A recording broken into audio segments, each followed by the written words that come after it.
ಈ ದಿನ ಅರ್ಥಪೂರ್ಣವಾಗಿರ್ತಕ್ಕಂಥ ಕಾರ್ಯಕ್ರಮ.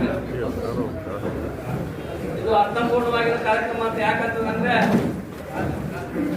ನಮ್ಮ ಸಮುದಾಯದವರು ಅನೇಕ ಕಾರ್ಯಕ್ರಮ ಮಾಡ್ತಾರೆ. ಅದನ್ನ ಕಾರ್ಯಕ್ರಮ ಕಾರ್ಯಕ್ರಮ ನಡೀತದೆ. ಆದ್ರೆ ಇವತ್ತಿನ ಕಾರ್ಯಕ್ರಮ ಯಾರು ಈ ಸಮುದಾಯಕ್ಕೆ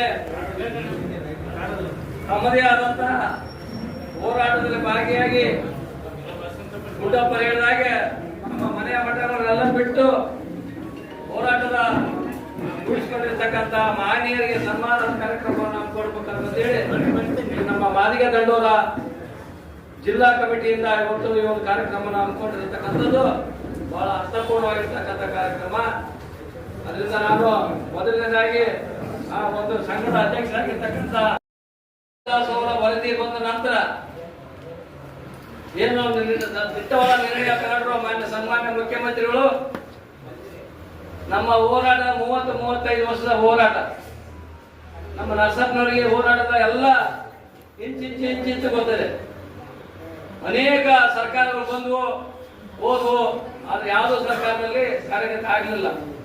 ಅಂದೇ ಸದಾಶಿವ ಆಯೋಗವನ್ನ ನೇಮಕ ಮಾಡಿದ್ರು. ಅಲ್ಲಿಂದ ಇಲ್ಲಿವರೆಗೂ ಸಹ ಹೋರಾಟವನ್ನ ಮಾಡ್ಕೊಂಡು ಬಂದಿರ್ತಕ್ಕಂಥ ಸಮುದಾಯ ಅದು ಮಾದಿಗ ಸಮುದಾಯ. ಆ ಹೋರಾಟದ ಫಲ ನಮಗೆ 35 ವರ್ಷದ ನಂತರ ಇವತ್ತು ನಮಗೆ ಸ್ವಲ್ಪ ಉಸಿರಾಟ ಮಟ್ಟಕ್ಕೆ ಆಗಿದ್ದೇವೆ ಅಂತಕ್ಕಂಥದ್ದನ್ನ ನಾನು ಹೇಳಿ ಬಯಸ್ತೇನೆ. ಯಾಕೆ ಉಸಿರಾಟದ ಅಂದ್ರೆ ಏನನ್ನೂ ನಾವು ಕಾಣದೇ ಇರ್ತಕ್ಕಂಥ ಒಂದು ಆಕ್ಸಿಜನ್ ಹಾಕಿದಾಗ ನಾವು ಸ್ವಲ್ಪ ಉಸಿರಾಟ ಆಗ್ತಾ ಇದೆ.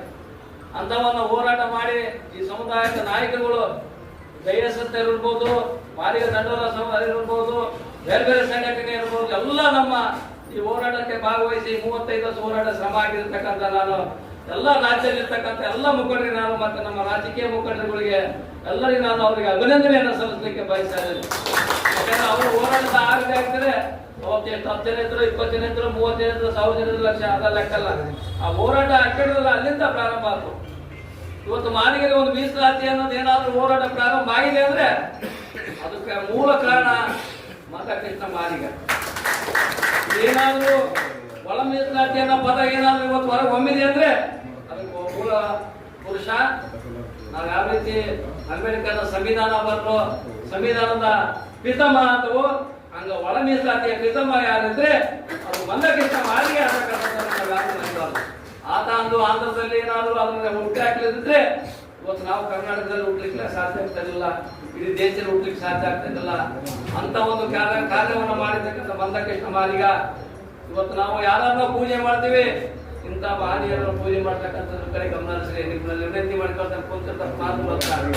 ನೀವು ಮಾಡ್ತಕ್ಕಂಥ ಕೆಲಸನೇ ಬೇರೆ, ಅವ್ರು ಮಾಡ್ತಕ್ಕಂಥ ಕೆಲಸನೇ ಬೇರೆ. ಅವ್ರ ಹೋರಾಟದ ಗುಣ ಬೇರೆ, ನಿಮ್ಮ ಹೋರಾಟದ ಗುಣನೇ ಬೇರೆ, ನನ್ನ ಹೋರಾಟದ ಗುಣನೇ ಬೇರೆ. ಈ ರೀತಿ ಆಗಬಾರ್ದು. ಯಾರು ಈ ಸಮಾಜಕ್ಕೆ ತಮ್ಮ ಪ್ರಾಣವನ್ನು ತ್ಯಾಗ ಮಾಡ್ಲಿಕ್ಕೆ ಹೋರಾಟ ಮಾಡಿದರು ಅಂತ ಮಹನೀಯರನ್ನ ನಾವು ನಡಿಬೇಕಾಗತ್ತೆ.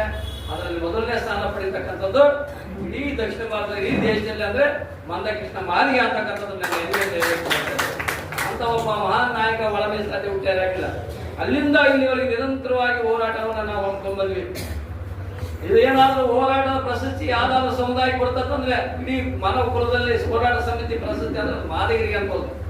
ಅಷ್ಟು ಹೋರಾಟ ಮಾಡಿಬಿಡ, ಅಷ್ಟು ಹೋರಾಟಗಳಂದ್ರೆ ಇವರಪ್ಪ. ಹೋರಾಟ ಮಾಡೋರು ಯಾರು ಬಂದ್ರೆ ಮಾದಿಗ. ಆ ಒಂದು ಪ್ರಶಸ್ತಿಗೆ ಪ್ರಾಪ್ತರಾಗ್ತಾರೆ. ಯಾವ ಸಮುದಾಯದಲ್ಲಿ ಎಷ್ಟು ಹೋರಾಟ ಮಾಡಿಲ್ಲ ಯಾವ್ದು ಪಡೆಯಕ. ಆದ್ರೆ ಇವತ್ತು ಇಂಥ ಒಂದು ನಮಗೆ ಒಳ್ಳೆ ದಿನ ಬರ್ಲಿಕ್ಕೆ ಹೋರಾಟದ ಫಲನೇ ಮುಖ್ಯ ಅಂತಕ್ಕಂಥದ್ದನ್ನು ನಾವು ನೆನಬೇಕಾಗಿದೆ. ಅದ್ರ ಜೊತೆಗೆ ಏನ್ 4,1,000 ವರದಿಯನ್ನು ನಾನು ಸಹ ಶಾಸಕನಾಗಿ ನಮ್ಮ KH ಮುನಿಯಪ್ಪ ಇರ್ಬೋದು, ಆಂಜನೇಯರ್ ಇರ್ಬೋದು, ಚಂದ್ರಪ್ಪರ್ ಇರ್ಬೋದು, ಇನ್ನು ಅನೇಕರು ನಮ್ಮ ಶಾಸಕರುಗಳೆಲ್ಲ ಸೇರ್ಕೊಂಡು ನಾವು ಸಭೆಯನ್ನು ಸೇರಿದಾಗ ಅಲ್ಲಿಯ ನೋವು ನಮಗೆ ಗೊತ್ತಾಗ್ತದೆ ಏನಂತಂದು ಹೇಳಿ. ಆ ಮರ್ಮ ಒಳಗಿನ ಮರ್ಮಗಳು ಏನ್ ನಡೀತದವನ್ನು ನಮಗೆ ಗೊತ್ತದ. ಆ ರಾಜ್ಯ ಮಟ್ಟದಲ್ಲಿ